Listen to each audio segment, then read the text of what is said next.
মিয়ানমারের জলসীমায় উদ্ধার হওয়া 155 বাংলাদেশি অভিবাসীকে ফিরিয়ে আনা হলো দেশে। আরও 389 জন বাংলাদেশি হিসেবে শনাক্ত। অনুপ্রবেশের অভিযোগে ভারতের শিলংয়ের আদালতে বিএনপি নেতা সালাউদ্দিন আহমেদের বিরুদ্ধে চার্জ গঠন। 30 জুলাই সাক্ষ্য গ্রহণ। খুলনায় হাতুড়ির আঘাতে কিশোরের মৃত্যু। সাভারে যৌতুকের দাবিতে গৃহবধূর চোখ উপড়ানোর ঘটনার দৃষ্টান্তমূলক শাস্তি দাবি। এসবই মূল্যবোধের অবক্ষয় বলছেন সমাজবিজ্ঞানীরা। শিশু রাজন হত্যার বিচার করা হবে দ্রুত বিচার আইনে। বাবা মাকে সমবেদনা জানাতে গিয়ে বললেন স্বরাষ্ট্রমন্ত্রী। আরও এক আসামিকে আটক করে পুলিশে দিয়েছে এলাকাবাসী।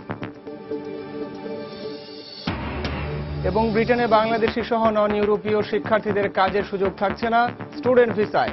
মেয়াদ বাড়াতে ফিরতে হবে নিজ দেশে, বন্ধ হয়ে যাবে স্থায়ী হওয়ারও সুযোগ।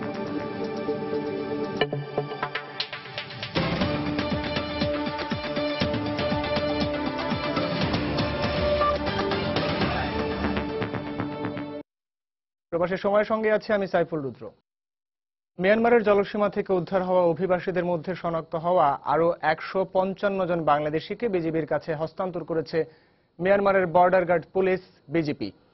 মিয়ানমারের মংডুতে পতাকা বৈঠক শেষে বুধবার বিকেলে তাদের ঘুমধুম সীমান্ত দিয়ে দেশে ফিরিয়ে আনা হয়। তাদের কক্সবাজার সংস্কৃতি কেন্দ্রে রেখে জিজ্ঞাসাবাদ শেষে পুলিশের কাছে হস্তান্তর করা হবে বলে জানিয়েছে বিজিবি। এদিকে উদ্ধার হওয়া অভিবাসীদের মধ্যে আরও 389 জন বাংলাদেশি শনাক্ত হবার কথাও জানিয়েছে আন্তর্জাতিক অভিবাসন সংস্থা। ঘুমধুম সীমান্ত থেকে ফিরে বিস্তারিত জানাচ্ছেন কমল দে। মিয়ানমার এবং থাইল্যান্ড উপকূল থেকে উদ্ধার হওয়া আরো 155 জনকে বাংলাদেশে ফিরিয়ে আনা হয়েছে। মিয়ানমার বাংলাদেশের দীর্ঘ পতাকা বৈঠক শেষে তাদের বিকালে গুমদুম সীমান্ত দিয়ে বাংলাদেশে ফিরিয়ে আনা হয়। এর আগে সকাল 11টায় মিয়ানমারের মংডুতে শুরু হয় এই পতাকা বৈঠক। আর এই পতাকা বৈঠকের নেতৃত্ব দেন 17 বিজিবি অধিনায়ক লেফটেন্যান্ট কর্নেল রবিউল ইসলাম রবি। 155 জনকে স্ক্রুটিনাইজ করে আমরা বাংলাদেশি নাগরিক হিসেবে তাদেরকে আইডেন্টিফাইড করা হয় এবং সেই হিসাবে আমরা তাদেরকে এখন বাংলাদেশে প্রবেশের সমস্ত ব্যবস্থা গ্রহণ করেছি। এখনো আছে এবং তাদেরকে নিয়মতান্ত্রিকভাবে পরীক্ষা নিরীক্ষা করে তাদের লিস্ট কনফার্ম হবে। লিস্ট কনফার্ম হলে এটা আমাদের এম্বাসির মাধ্যমে আমাদের ফরেন অ্যাফেয়ার্সে আসবে, তারপরে হোম অ্যাফেয়ার্সে আসবে, তারপরে আমাদের কাছে আসার পরে আমরা আবার সেই গ্রুপকে নিয়ে আসবো। এক্ষেত্রে আইএমও বলছে তাদেরকে আগামী শুক্রবারের পর পরিবারের কাছে হস্তান্তর করা হবে। আর পুলিশ বলছে তাদেরকে কক্সবাজারে রেখে জিজ্ঞাসাবাদ করা হবে কোন দালালের মাধ্যমে তারা সেখানে গিয়েছিল। আশা করছি যে বৃহস্পতিবার বিকেলের মধ্যে সেগুলো চূড়ান্ত হয়ে যাবে। অনেকেই দূর দূরান্তে যাবেন, তাদের নিরাপত্তার কথা ভেবেই আমরা মনে করছি যে ভালো হয় যদি তারা শুক্রবার সকালে যান।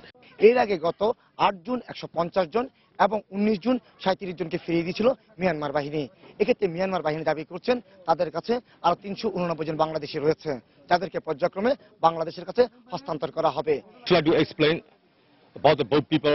আমরা এখন পর্যন্ত যাদের উদ্ধার করেছি এর মধ্যে আরো 389 জন অভিবাসীকে বাংলাদেশি হিসেবে শনাক্ত করা হয়েছে। খুব দ্রুত পর্যায়ক্রমে তাদের বিজিবির কাছে হস্তান্তর করা হবে। এক্ষেত্রে মিয়ানমার বাহিনী দাবি করেছে দীর্ঘ 3 মাস তারা সমুদ্রে ভাসমান অবস্থা ছিল এবং পরবর্তী তাদেরকে উদ্ধার করে শরণার্থীর মর্যাদায় মিয়ানমারে রাখা হয়েছিল।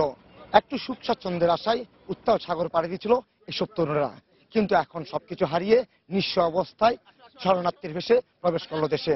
আর এখন তার বিরুদ্ধে আইন শৃঙ্খলা বাহিনী নেবে আইনগত ব্যবস্থা। বাংলাদেশ মিয়ানমার সীমান্ত থেকে কমল দে, সময় সংবাদ। অনুপ্রবেশের মামলায় বিএনপির যুগ্ম মহাসচিব সালাউদ্দিন আহমেদের বিরুদ্ধে অভিযোগ গঠন করেছেন ভারতের মেঘালয় রাজ্যের শিলংয়ের একটি আদালত। বুধবার সকালে শিলংয়ের চিফ জুডিশিয়াল ম্যাজিস্ট্রেট আদালতের বিচারক KML নংব্রি শুনানি শেষে বিচার শুরুর এই আদেশ দেন। একই সঙ্গে 30 জুলাই সাক্ষ্য গ্রহণের দিন ধার্য করেছেন আদালত। বুধবার আদালতে হাজির হয়ে অনুপ্রবেশের বিষয়টি অস্বীকার করেন সালাউদ্দিন আহমেদ। বৈধ কাগজপত্র ছাড়া ভারতে অনুপ্রবেশের অভিযোগে ফরেনার্স অ্যাক্ট আইনে তার বিরুদ্ধে মামলা করা হয়।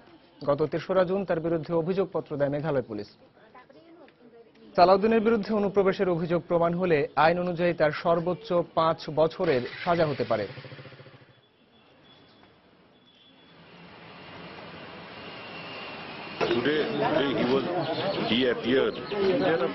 অভিযোগ গঠনের দিন ধার্য থাকায় আজ তিনি আদালতে হাজির হয়েছিলেন। আদালত তার কাছে জানতে চেয়েছেন তিনি দোষী না নির্দোষ। তিনি অস্বীকার করলে আইন অনুযায়ী তার বিরুদ্ধে অভিযোগ গঠন করেছেন আদালত এবং 30 জুলাই সাক্ষ্য গ্রহণের দিন ধার্য করেছেন।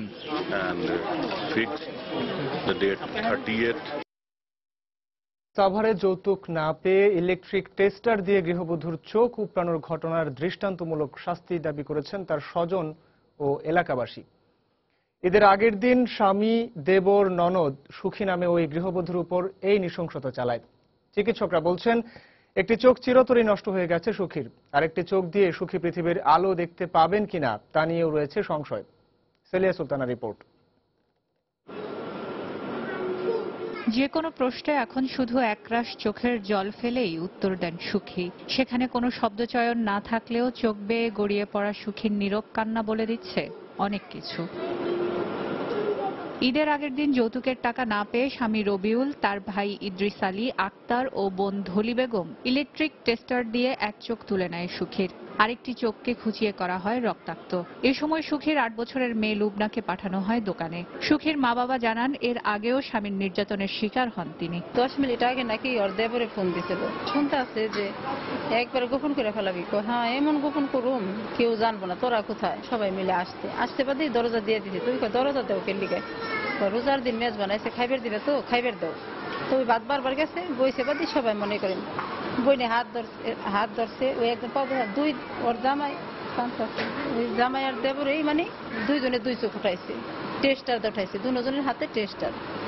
এটা ওই দেখছে। আমার কাছে এর আগে টাকা নিছে, 3 লাখ টাকা নিছে। আবার ফিরে মনে করেন যে মেয়ে ইয়ার আগে কইছে আমার কাছে যাবা টাকা চায়।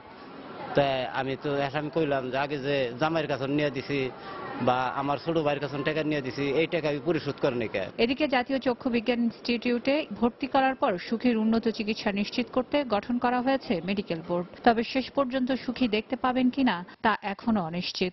একটা তো উপরে ফেলছে, আর যেটা আছে এটাও মনে করেন যে অনেক ক্ষতিগ্রস্ত হয়েছে। এটা আগের চেয়ে ইমপ্রুভিং, কিন্তু কতটুকু ইমপ্রুভ করবে শতভাগ দেখতে পারবে কিনা এটা ঠিক এই মুহূর্তে বলা যাচ্ছে না। তবে স্বল্প আয়ের সুখীর পরিবার দীর্ঘমেয়াদী এই চিকিৎসা চালিয়ে যেতে সমাজের বিত্তবানদের সহায়তা চেয়েছেন।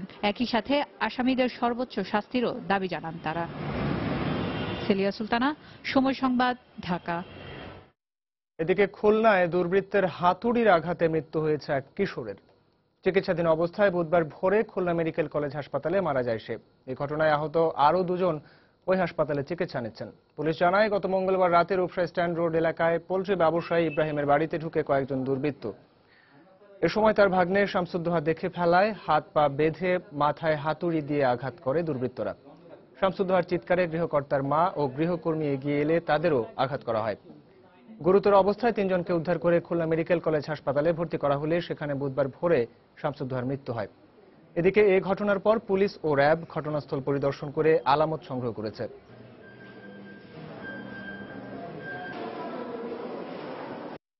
দোতলা থেকে নেমে এসে দেখি আমার মা রক্তাক্ত অবস্থায় একেবারে রক্তের ভিতরে গড়াগড়ি খাচ্ছে, আর আমার ভাগ্নেকে খাটের উপরে সে হাত বাঁধা এবং তাকে মাথায় পর্যাপ্ত আঘাত, কোপ, সাথে সাথে হাসপাতালে নিয়ে যায় এবং পিছনের দরজাটা খোলা।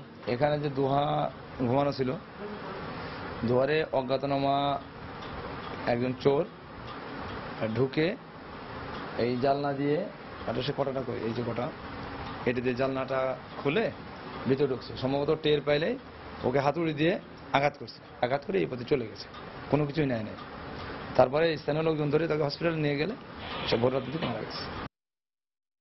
তুচ্ছ ঘটনাকে কেন্দ্র করে গত কয়েকদিনে দেশ জুড়ে ঘটেছে বেশ কয়েকটি নৃশংস হত্যাকাণ্ডের ঘটনা।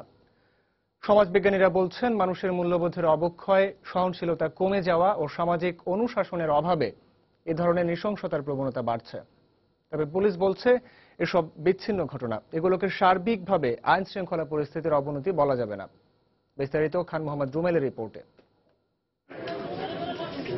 ঈদের পরদিন নোয়াখালীর সোনাইমুড়িতে ফুটবল খেলাকে কেন্দ্র করে পিটিয়ে ও কুপিয়ে হত্যা করা হয় 3 জনকে। সোমবার যশোরে বোমা মেরে হত্যা করা হয় 1 জনকে। ঈদের দিন সন্ধ্যায় গোপালগঞ্জে প্রেমের জের ধরে হাত কেটে ও চোখ উপড়ে ফেলে হত্যা করা হয় 1 জনকে। রোববার সন্ধ্যায় সিলেটে মিষ্টির প্যাকেট নিয়ে অতিথি সেজে বাসায় ঢুকে হত্যা করা হয় 1 গৃহবধূকে। এছাড়া গত কয়েকদিনে গাইবান্ধা ও খুলনায় তুচ্ছ ঘটনার জের ধরে খুন হন আরও 2 জন। বিশ্লেষকরা বলছেন বৈশ্বিক পরিবর্তন, সামাজিক সম্পর্কগুলো শিথিল হয়ে যাওয়া এবং নানা সামাজিক বঞ্চনা ও বৈষম্যের কারণে ঘটছে এসব ঘটনা। আমরা একটা ট্রানজিশনের মধ্য দিয়ে যাচ্ছি। এবং এই ট্রানজিশনটা হচ্ছে যে একটা সময় এটা গ্রামভিত্তিক সমাজ ছিল, গ্রামভিত্তিক অর্থনীতি ছিল, কিন্তু এখানে কিন্তু আরবানাইজেশন এবং ইন্ডাস্ট্রিয়ালাইজেশন হচ্ছে দ্রুত, এবং তার প্রেক্ষিতে আপনার মানুষের জীবনযাপন পদ্ধতি পরিবর্তন হচ্ছে, তাদের দৃষ্টিভঙ্গি পরিবর্তন হচ্ছে, তাদের পোশাক আশাক পরিবর্তন হচ্ছে, এবং সাথে সাথে কিন্তু সমাজে অস্থিরতা বাড়ছে, অপরাধ বাড়ছে। এই অস্থিরতার প্রধান কারণ হচ্ছে সামাজিক অনুশাসনের অভাব। দেশীয় আইন আছে, আইনের কোনো অভাব নেই, কিন্তু এই আইনগুলো সবসময় কার্যকরী হয় না। ন্যায় বিচার প্রতিষ্ঠা ও সামাজিক বৈষম্য দূর করতে না পারলে এ ধরনের অপরাধের প্রবণতা কমবে না বলেও মত সমাজবিজ্ঞানীদের। আসল সমাধানটা যেটা, সেটা হচ্ছে সামাজিক ন্যায় বিচার প্রতিষ্ঠা করা, আইনের শাসন প্রতিষ্ঠা করা, সম্পদের সুষম বন্টন করা, যাতে করে অর্থনৈতিক ক্ষোভ, রাজনৈতিক ক্ষোভ, সামাজিক ক্ষোভ, এই তিনটা প্রধান ক্ষোভ মানুষের মধ্যে কমে যাবে। এদিকে পুলিশ কর্মকর্তারা বলছেন এ ধরনের অপরাধ প্রতিরোধ করাটা কঠিন, ফলে এসব ক্ষেত্রে দোষীদের দ্রুত গ্রেপ্তার করে বিচারের মুখোমুখি করাকেই বেশি গুরুত্ব দেন তারা। এগুলো বিচ্ছিন্ন ঘটনা অবশ্যই, কারণ বিচ্ছিন্ন ঘটনা এই অর্থে একটার সাথে আর একটার কিন্তু কোনো যোগাযোগ নেই। এই ধরনের খুন সাধারণত প্রিভেন্ট করার কোনো আসলে সুযোগ নেই। তিনি আরো বলেন, মানুষ সচেতন ও সহনশীল না হলে শুধু পুলিশি কার্যক্রম দিয়ে এসবের মোকাবেলা করা সম্ভব নয়। মূল্যবোধের যে অবক্ষয় হয়েছে। খান মোহাম্মদ রুমেল, সময় সংবাদ, ঢাকা। প্রবাসের সময় আরো থাকছে। চট্টগ্রাম টেস্টে প্রথম ইনিংসে প্রোটিয়াদের চেয়ে 69 রানে পিছিয়ে টাইগাররা। 25 ওভার বাকি থাকতেই বৃষ্টির বাধায় দ্বিতীয় দিনের খেলা শেষ।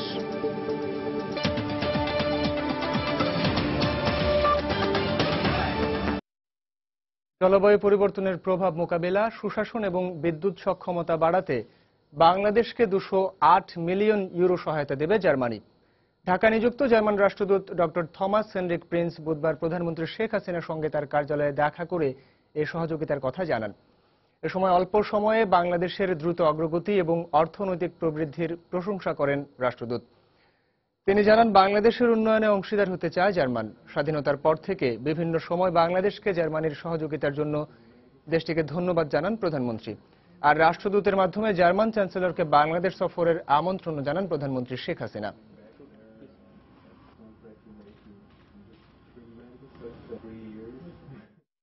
এবার প্রবাসের খবর। ব্রিটেনে কনজারভেটিভ সরকার এককভাবে ক্ষমতায় আসার পর প্রথমবারের মতো স্টুডেন্ট ভিসায় ব্যাপক পরিবর্তন আনা হচ্ছে।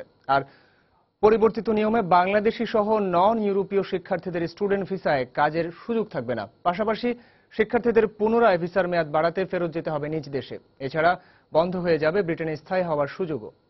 এতে চরম দুশ্চিন্তায় আছেন হাজার হাজার বাংলাদেশি শিক্ষার্থী। বিস্তারিত জানাচ্ছেন আমাদের লন্ডন প্রতিনিধি শোয়েব কবির। উচ্চশিক্ষার জন্য বাংলাদেশি শিক্ষার্থীদের প্রথম পছন্দ ব্রিটেন।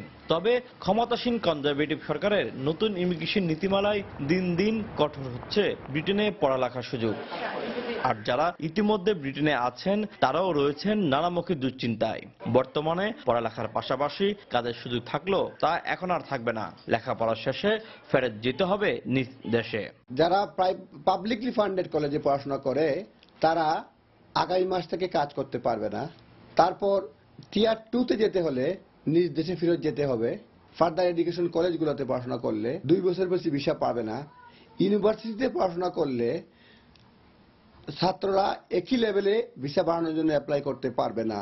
নতুন পরিবর্তনের মধ্যে সবচেয়ে বেশি ভয়ানক পরিণতি যেটা ডেকে আনবে ছাত্রদেরকে, সেটা হচ্ছে কলেজে যারা পড়ে তাদেরকে বাংলাদেশে ফেরত যেতে হবে এবং সেখান থেকে আবার ভিসা নিয়ে ফিরে আসতে হবে। এদিকে ইমিগ্রেশন নীতিমালা পরিবর্তনের ফলে বাংলাদেশ থেকে উচ্চ শিক্ষার্থে ব্রিটেনে যাওয়ার হার দিন দিন কমছে। এই অবস্থা যদি কন্টিনিউ চলতে থাকে তাহলে একটা পর্যায়ে এসে দেখা যাবে যে আগমনের সংখ্যা, ছাত্রছাত্রীদের আগমনের সংখ্যা এক পর্যায়ে শূন্যের কোঠায় এসে দাঁড়াবে এবং বাংলাদেশ তার এই মেধাবী শিক্ষার্থীদের মেধা বিচরণের যে সুযোগটা সেই সুযোগ থেকে বঞ্চিত হবে। অধ্যয়নরত শিক্ষার্থীরা বলছেন বর্তমান নীতিমালায় তাদের শিক্ষা কার্যক্রমে বেশ প্রভাব ফেলবে। স্টুডেন্ট আছি ইউকেতে, আমাদের কাছে এইসব নীতিমালা একটি বোঝার মতো হয়ে যাচ্ছে। কাজের পারমিট বন্ধ করে দেবে, এটা আসলে ইন্টারন্যাশনাল স্টুডেন্টের জন্য এটা খুবই একটা মারাত্মক প্রভাব ফেলবে তাদের একাডেমিক লাইফে, কারণ পার্ট টাইম ওয়ার্ক একটা important things for the UK. দেখা যাচ্ছে আমরা ভালো রেজাল্ট করতেছি, আমাদের সবকিছু আছে, জাস্ট বিকজ আমরা কলেজ বুকড হয়ে গেছে, অনেক ইউনিভার্সিটি আমাদের অ্যাডমিশন নেয় না। সো ওইখানে সব মানে যেই রুলস করতেছে হোম অফিস, দেখা যাচ্ছে তারা চাচ্ছে স্টুডেন্টদের ভালো, বাট দেখা যাচ্ছে সবগুলো স্টুডেন্টদের মানে অপোজিটে যাইতেছে আর কি। আর এসব ইমিগ্রেশন নীতিমালা পরিবর্তনের মূল উদ্দেশ্যই হলো ব্রিটেনে পড়তে আসা শিক্ষার্থীরা যাতে পড়ালেখার পর এখানে স্থায়ীভাবে বসবাস করতে না পারে। বাংলাদেশি শিক্ষার্থীদের উচ্চশিক্ষার স্বপ্নের ব্রিটেন এখন নেই আর আগের মতো।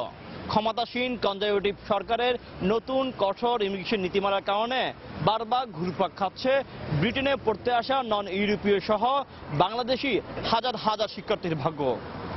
শোয়েব কবির, সময় সংবাদ, লন্ডন। নিরাপত্তাজনিত কোনো সমস্যা না থাকলে জিয়া অরফানেজ ট্রাস্ট ও জিয়া চ্যারিটেবল ট্রাস্ট দুর্নীতি মামলায় আগামীকাল হাজিরা দিতে আদালতে যাবেন বিএনপি চেয়ারপারসন বেগম খালেদা জিয়া।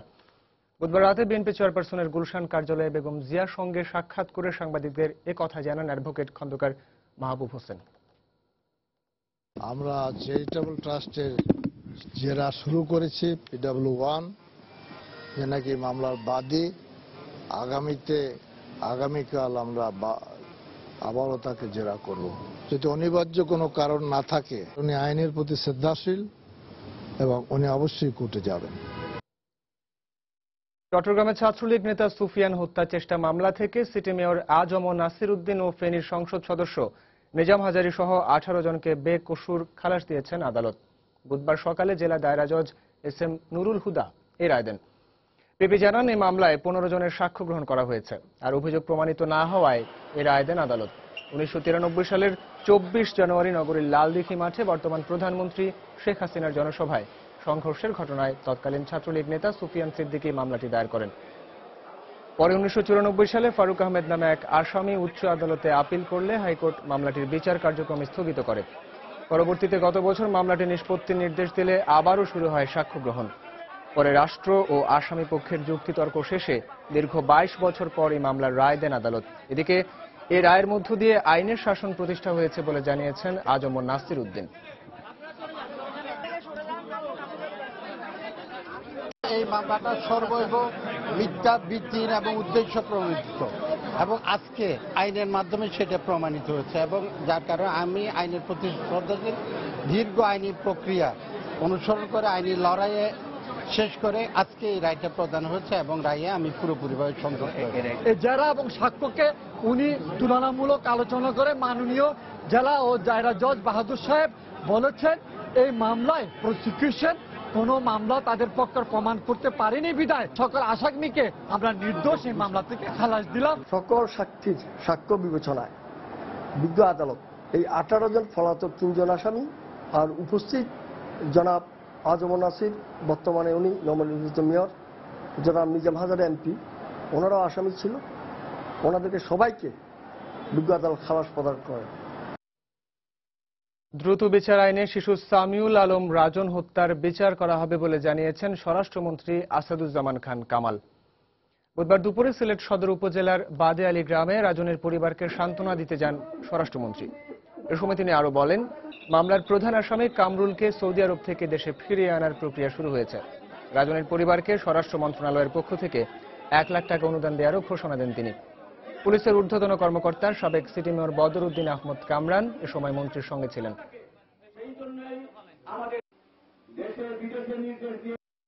বিচারের মাধ্যমে এই বিচার হবে, সুসম্পন্ন হবে।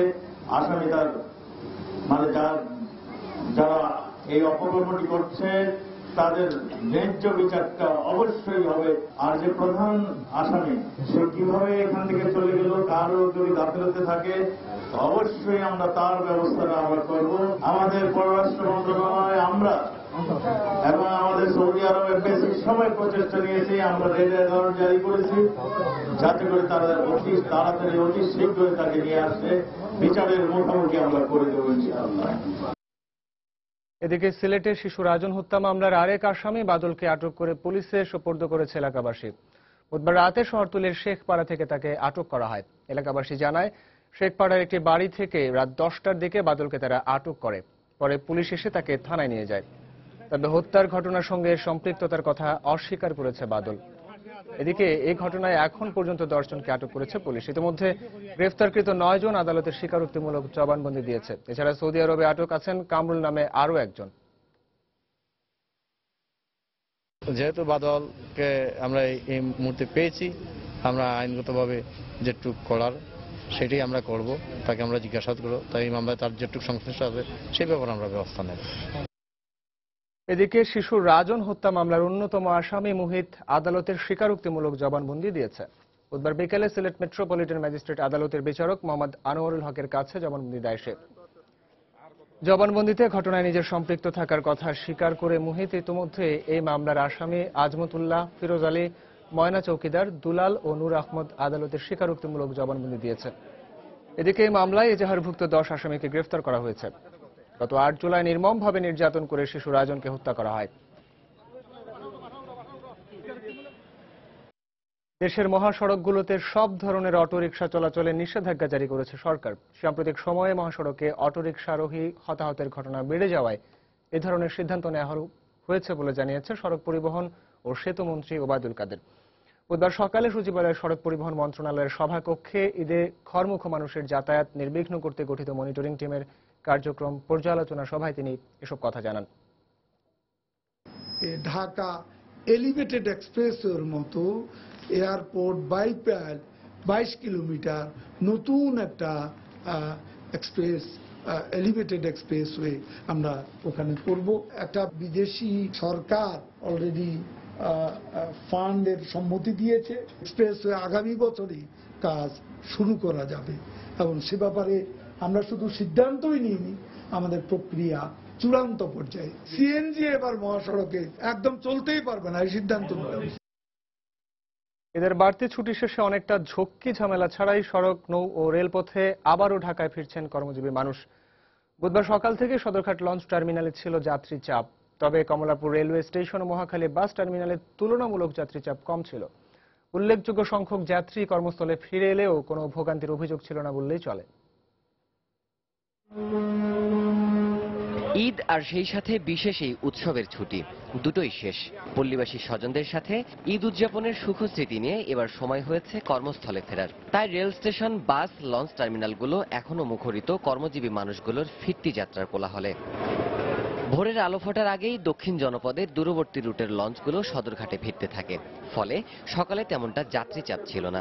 ভরা মৌসুমে এবারের ঈদ হলেও ফিরতি যাত্রায় নিরাপদে ফিরতে পেরে খুশি নৌপথের যাত্রীরা। এখানে বাবা মা আছে, ভাই বোন আছে, নিজেদের আত্মীয় স্বজন আছে, সবার সাথে ঈদ করতে পারে, এটাই তো বেস্ট একটা কি বলবো, এক কথা ফ্যান্টাস্টিক। এবার টাইমটা মোটামুটি আগের চেয়ে অনেক ভালো হয়েছে, কারণ আগে আপনাদের ছাদে অনেক লোক নিত, কিন্তু এবার ছাদে লোক নিতে দেয় না আমাদের। এদিকে রেলপথে যারা ছেড়ে এসেছেন প্রিয়জনদের, তারাও ফেলেছেন স্বস্তির নিঃশ্বাস। সেই সাথে সময় মতো পৌঁছাবার তৃপ্তি।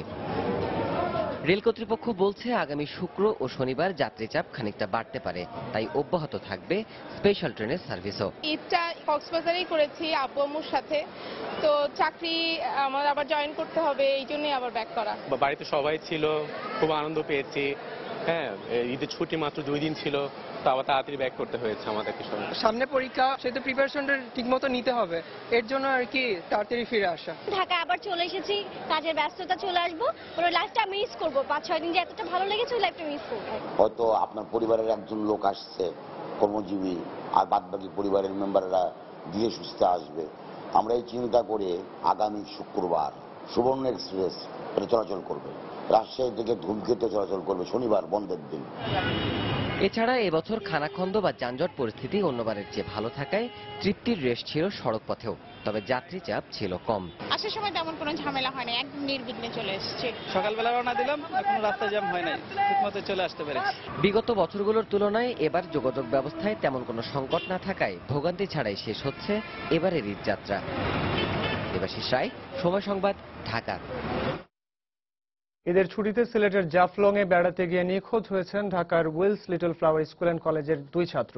নিখোঁজরা হলেন একাদশ শ্রেণীর ছাত্র এহসানুল্লাহ অন্তর ও সোহাগ ঘোষ। তারা দুজনেই পুরনো ঢাকার ওয়ারির বাসিন্দা। ফায়ার সার্ভিস জানায় বুধবার বিকেলে নদীতে সাঁতার কাটতে নেমে নিখোঁজ হন তারা। এরপর থেকেই ফায়ার সার্ভিস তাদের উদ্ধারের জন্য অভিযান চালিয়ে যাচ্ছে, তবে এখনও তাদের কোনো খোঁজ মেলেনি। মুন্সিগঞ্জে যাত্রীবাহী একটি বাসের সঙ্গে লেগুনার মুখোমুখি সংঘর্ষে স্বামী স্ত্রী সহ 7 জন নিহত হয়েছেন। এই ঘটনায় আহত হয়েছেন আরও 12 জন। এছাড়া নাটোরে যাত্রীবাহী একটি বাস উল্টে 1 জন নিহত ও অন্তত 30 জন আহত হয়েছেন। পুলিশ জানায় বুধবার বিকেলে ঢাকা মাওয়া মহাসড়কের সিরাজদিখান উপজেলার নিমতলী এলাকায় মাওয়াগামী ইলিশ পরিবহনের যাত্রীবাহী একটি বাস বিপরীত দিক থেকে আসা একটি লেগুনাকে চাপা দেয়। এতে ঘটনাস্থলেই রাসেল মিয়া নামে এক যাত্রী ও তার স্ত্রী সীমা বেগম সহ 4 জন নিহত হন। এ ঘটনায় আহত হয় আরও 15 জন। আহতদের উদ্ধার করে হাসপাতালে নেয়ার পথে আরও 3 জন মারা যায়। এদিকে এই ঘটনায় বিকেল 6টা থেকে প্রায় 1 ঘন্টা ঢাকা মাওয়া মহাসড়ক অবরোধ করে রাখে বিক্ষুব্ধ জনতা। পরে ঘটনাস্থলে গিয়ে পরিস্থিতি নিয়ন্ত্রণে আনে পুলিশ। এদিকে বুধবার সন্ধ্যায় নাটোরের বড়াইগ্রাম উপজেলার নয়াবাজার এলাকায় ঢাকাগামী যাত্রীবাহী একটি বাস উল্টে 1 জন নিহত হয়েছেন। এ ঘটনায় আহত হয়েছেন অন্তত 30 যাত্রী। আহতদের উদ্ধার করে স্থানীয় বিভিন্ন হাসপাতালে ভর্তি করা হয়েছে।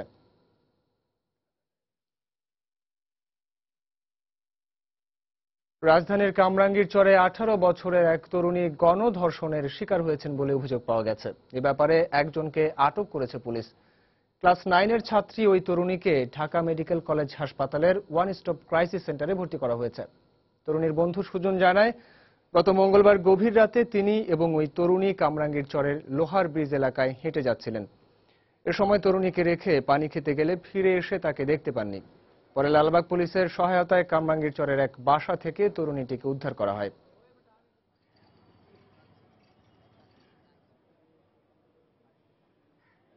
পাঁচতলা একটা বিল্ডিং, যে ওখানে নতুন বাড়ি উঠাইতেছে, ওই বিল্ডিং এর ছাদে নিয়ে রাখছে মেয়েকে ওই ছেলেরা। পরে একটা লোক দেখছে, দেখার পর আমরা থানার থেকে লোক নিয়ে ওই যে ডিউটি করতেছে পুলিশ, তাদের নিয়ে ওই বাড়িতে গেছি। বাড়িতে যে মেয়েকে পাইছি, যে ছেলের কথা বলছে মেয়ে, ওই ছেলে অতি ফার্স্ট ওর হাত ধরে নিয়ে গেছে, জোর করছে। ছেলেকে অ্যারেস্ট করা হচ্ছে। গাইবান্ধায় এক তরুণীকে গণধর্ষণের মামলায় 3 জনের যাবজ্জীবন কারাদণ্ড দিয়েছেন আদালত। বুধবার বিকেলে নারী ও শিশু নির্যাতন দমন ট্রাইব্যুনাল এর রায় দেন। মামলার বিবরণে জানা যায়, 2013 সালের 23 এপ্রিল খালাতো বোনের বাড়ি যাওয়ার সময় ওই তরুণীকে তুলে নিয়ে গিয়ে গণধর্ষণ করে আসামিরা। পরে ধর্ষিতা বাদী হয়ে জিন্নু, স্বপন, হেলাল ও সোহেলকে আসামি করে সদর থানায় একটি মামলা দায়ের করেন। সাক্ষ্য প্রমাণ শেষে 4 আসামির মধ্যে 3 জনের যাবজ্জীবন কারাদণ্ড ও প্রত্যেককে 20,000 টাকা করে জরিমানা করেন আদালত। আরেক আসামি সোহেলের বিরুদ্ধে অভিযোগ প্রমাণিত না হওয়ায় তাকে বেকসুর খালাস দেওয়া হয়। আসামিরা জোর করে ধর্ষণ করেছিল। সেই মামলায় বিজ্ঞ আদালত সন্তুষ্ট হয়ে মামলার 4 জন আসামি ছিল, আসামি 3 জন আসামিকে দোষী সাব্যস্ত করেছে এবং প্রত্যেককে যাবজ্জীবন কারাদণ্ড ও 20,000 টাকা জরিমানা করেছে। মহান মুক্তিযুদ্ধে ব্যবহৃত হকার হান্টার বিমান মুক্তিযুদ্ধ জাদুঘর কর্তৃপক্ষকে হস্তান্তর করেছে বাংলাদেশ বিমান বাহিনী। বুধবার দুপুরে রাজধানীর আগারগাঁওয়ে মুক্তিযুদ্ধ জাদুঘরের নতুন ভবনে এক অনুষ্ঠানে বিমানটি হস্তান্তর করা হয়। এর মাধ্যমে জাদুঘর আরও সমৃদ্ধ হবে বলে মনে করেন মুক্তিযুদ্ধ জাদুঘর কর্তৃপক্ষ। এ সময় মুক্তিযুদ্ধকালে মিত্রবাহিনীর বিমান সেনাদের জাতির পক্ষ থেকে সম্মাননা দেওয়ার আহ্বান জানান মুক্তিযোদ্ধারা। 1971 সালে মহান মুক্তিযুদ্ধের শুরু থেকেই গেরিলা যুদ্ধের মাধ্যমে পাক হানাদার বাহিনীকে মোকাবেলা করে বীর বাঙালি। তবে 3 ডিসেম্বর নিজেদের মাত্র 3টি বিমান নিয়েই মুক্তিযোদ্ধারা শুরু করেন বিমান হামলা। সে সময় বেশ কয়েকটি বিমান নিয়ে পাশে দাঁড়ায় মিত্রবাহিনী। 2000 সালে মুক্তিযুদ্ধের স্মৃতি হিসাবে মিত্রবাহিনীর ব্যবহৃত হকার হান্টার বিমানটি বাংলাদেশকে উপহার দেয় ভারত। মুক্তিযুদ্ধ জাদুঘরে পর্যাপ্ত জায়গার অভাবে এতদিন এটি বিমান বাহিনীর কাছে সংরক্ষিত ছিল। অবশেষে নতুন ভবন হওয়ার পর তার জাদুঘর কর্তৃপক্ষকে আনুষ্ঠানিকভাবে হস্তান্তর করল বিমান বাহিনী। হকার হান্টার ছিল সেই সময়ের আধুনিক বিমান। এ ধরনের একটি স্মৃতিস্মারক এতদিন সংরক্ষণ করতে পেরে গর্বিত বিমান বাহিনী, আর এটি জাদুঘরকে আরো সমৃদ্ধ করবে বলে মনে করছে কর্তৃপক্ষ। এই বিমানের সক্ষমতা হলো, এই বিমানটা আপনার সর্বোচ্চ 1150 কিলোমিটার গতিবেগে সর্বোচ্চ দূরত্ব 715 কিলোমিটার পর্যন্ত শত্রু লক্ষ্যবস্তুতে আঘাত হানতে সক্ষম ছিল। ভালো একটা অভিজ্ঞতা এবং আমরা একটা ইতিহাসের অংশ হতে পেরেছি, এই জন্য আমরা অত্যন্ত খুশি এবং বিমান বাহিনীও ভবিষ্যতে এটা রক্ষণের ব্যাপারে যাবতীয় সহযোগিতা প্রদান করবে। এই যে মাল্টি বিল্ডিং, এই যে এরকম সংগ্রহ, এরকম এটা মানুষ কেউ আসলে ফরেনার আসুক এবং দেশীয় যারা আসবে, এটা আমাদের ভবিষ্যতের একটা তাজমহলের মতো একটা বিল্ডিং এবং দ্রষ্টব্যস্থল হবে আর কি। এ সময় ৭১-এর স্মৃতিচারণ করতে গিয়ে আবেগ আপ্লুত হয়ে পড়েন মুক্তিযোদ্ধারা। আমাদের অপারেশনে যে একটা এফেক্ট ডেফিনেটলি হয়েছে আমি বলবো, সেটা হচ্ছে লাকিলি আমরা হিট করেছিলাম এভিয়েশন ফিউল ডাম্পে, যেখান থেকে জেট ফিউলের জন্য জেট ফিউল স্টোর করা থাকতো। আর মানে লাক এইতে হিট করে ফেলেছিলাম। ন্যাচারালি ফিউলের ব্যাপারে পাকিস্তানিরা তখন বেশ কিছুটা সংকটে পড়েছিল 71-এ এভিয়েশন ফিউলের ব্যাপারে। অনুষ্ঠানে মিত্রবাহিনীর বিমান সেনাদের আনুষ্ঠানিক সম্মাননা দেওয়ার আহ্বান জানান মুক্তিযোদ্ধারা। রাশেদ লিমন, সময় সংবাদ, ঢাকা। দেশের বাইরের খবর। ভূমধ্যসাগর থেকে প্রায় ৬০০ অভিবাসীকে উদ্ধার করেছে ইতালির কোস্টগার্ড সদস্যরা। বুধবার অভিবাসীদের উদ্ধার করে দেশটির মেসিনা বন্দরে নেওয়া হয়। এদের মধ্যে বেশিরভাগই নারী ও শিশু। উদ্ধারকৃতরা উত্তর আফ্রিকার কয়েকটি দেশ, সিরিয়া ও বাংলাদেশের নাগরিক বলে ইতালি কোস্টগার্ডের বরাত দিয়ে জানিয়েছে রয়টার্স। তবে তারা কোথা থেকে আসছিল তা জানা যায়নি। জাতিসংঘের হিসেব অনুযায়ী উন্নত জীবনের আশায় চলতি বছরের জানুয়ারি থেকে আফ্রিকা ও মধ্যপ্রাচ্যের প্রায় ১.৫ লাখ নাগরিক অবৈধভাবে সাগরপথে ইউরোপ পাড়ি জমিয়েছে।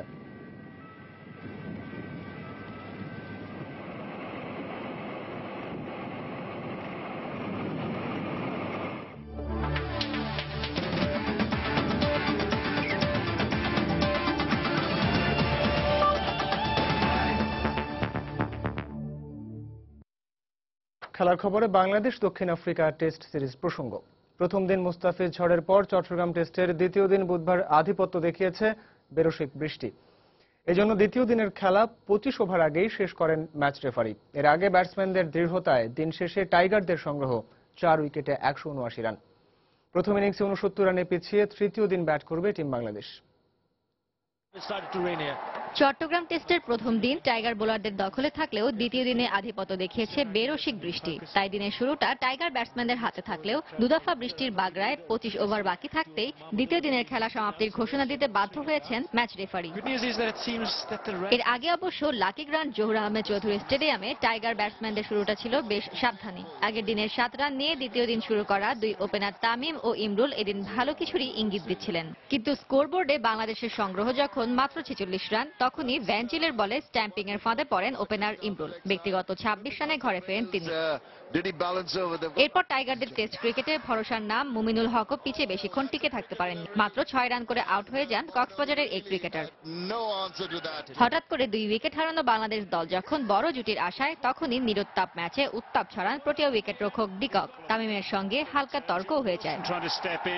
পরে সেটির সমাধান হলেও তামিম ও মাহমুদুল্লাহ মিলে পরীক্ষা নিতে থাকেন প্রোটিয়া বোলারদের। তৃতীয় উইকেট জুটিতে দক্ষিণ আফ্রিকার বিপক্ষে রেকর্ড ৮৯ রান যোগ করেন এই দুই ব্যাটসম্যান। তবে চট্টগ্রামের ছেলে তামিম ইনিংস বড় করতে পারেননি। টেস্ট ক্যারিয়ারের ১৮তম 50 করে তামিমকে ফিরতে হয় ব্যক্তিগত ৫৭ রানে। এরপর অবশ্য মুশফিককে সাথে নিয়ে বেশ ভালোই এগিয়ে যাচ্ছিলেন মাহমুদুল্লাহ রিয়াদ। তুলে নেন ক্যারিয়ারের ১২তম 50ও। তবে দলীয় স্কোরে ১৭৮ রান হতেই তিনিও পথ ধরেন তামিমের। ফিল্যান্ডারের এলবিডব্লিউর ফাঁদে পড়ে মাহমুদুল্লাহ আউট হন ব্যক্তিগত ৬৭ রানে। এরপর টাইগারদের ইনিংস মেরামতের দায়িত্ব পান মুশফিক ও সাকিব। কিন্তু মুশফিক ১৬ রান ও সাকিব ১ রানে অপরাজিত থাকলে বৃষ্টি এসে খেলা বন্ধ করে দেয়। তাই তৃতীয় দিনে এই জুটির ব্যাটিং দেখার অপেক্ষায় আছেন টাইগার ভক্তরা। ফারজানা মুমু, সময় সংবাদ। এদিকে দক্ষিণ আফ্রিকার বিপক্ষে চট্টগ্রাম টেস্ট জয়ের সুযোগ কাজে লাগাতে চান টাইগাররা। এমন আশার কথা বললেন টাইগারদের নির্ভরযোগ্য অলরাউন্ডার মাহমুদুল্লাহ রিয়াদ। সে সঙ্গে রিয়াদ বলেন, এই টেস্টে ৬০ ভাগ এগিয়ে আছে টিম বাংলাদেশ, আর বাকি কাজটা করতে হবে ব্যাটসম্যানদেরকেই। আর তা করতে পারলে প্রোটিয়ারা চাপে থাকবে বলেও মন্তব্য করেন তিনি। আজ টেস্টের দ্বিতীয় দিন শেষে সাংবাদিক সম্মেলনে এসব কথা বলেন রিয়াদ। মানে ফার্স্ট ইনিংটাই আমাদের পার্সেন্টেজ ক্রিয়েট করবে যে আমরা গেমের ভিতর কতটুকু আছি, আমরা ড্রাইভিং সিটে নাকি আমরা ব্যাকফুটে।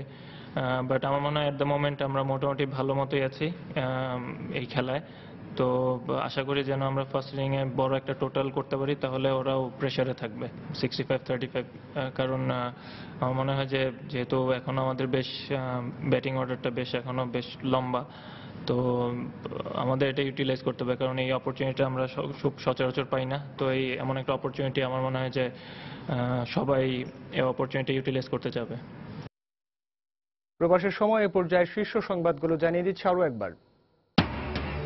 মিয়ানমারের জলসীমায় উদ্ধার হওয়া 155 বাংলাদেশি অভিবাসীকে ফিরিয়ে আনা হলো দেশে, আরও 389 জন বাংলাদেশি হিসেবে শনাক্ত। অনুপ্রবেশের অভিযোগে ভারতের শিলংয়ের আদালতে বিএনপি নেতা সালাউদ্দিন আহমেদের বিরুদ্ধে চার্জ গঠন, 30 জুলাই সাক্ষ্য গ্রহণ। খুলনায় হাতুড়ির আঘাতে কিশোরের মৃত্যু, সাভারে যৌতুকের দাবিতে গৃহবধূর চোখ উপড়ানোর ঘটনার দৃষ্টান্তমূলক শাস্তির দাবি, এর সবই মূল্যবোধের অবক্ষয় বলছেন সমাজবিজ্ঞানীরা। শিশুর আজন হত্যার বিচার করা হবে দ্রুত বিচার আইনে, বাবা মাকে সমবেদনা জানাতে গিয়ে বললেন স্বরাষ্ট্রমন্ত্রী। আরও এক আসামিকে আটক করে পুলিশে দিয়েছে এলাকাবাসী। এবং ব্রিটেনে বাংলাদেশি সহ নন ইউরোপীয় শিক্ষার্থীদের কাজের সুযোগ থাকছে না স্টুডেন্ট ভিসায়, মেয়াদ বাড়াতে ফিরতে হবে নিজ দেশে, বন্ধ হয়ে যাবে স্থায়ী হওয়ার সুযোগও।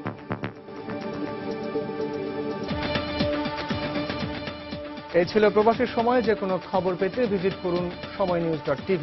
এছাড়া এইমাত্র পাওয়া খবর আপনার মোবাইলে পেতে SMS করুন স্টাডি স্পেস SN লিখে পাঠিয়ে দিন 1624 নম্বরে। সঙ্গে থাকুন সময়।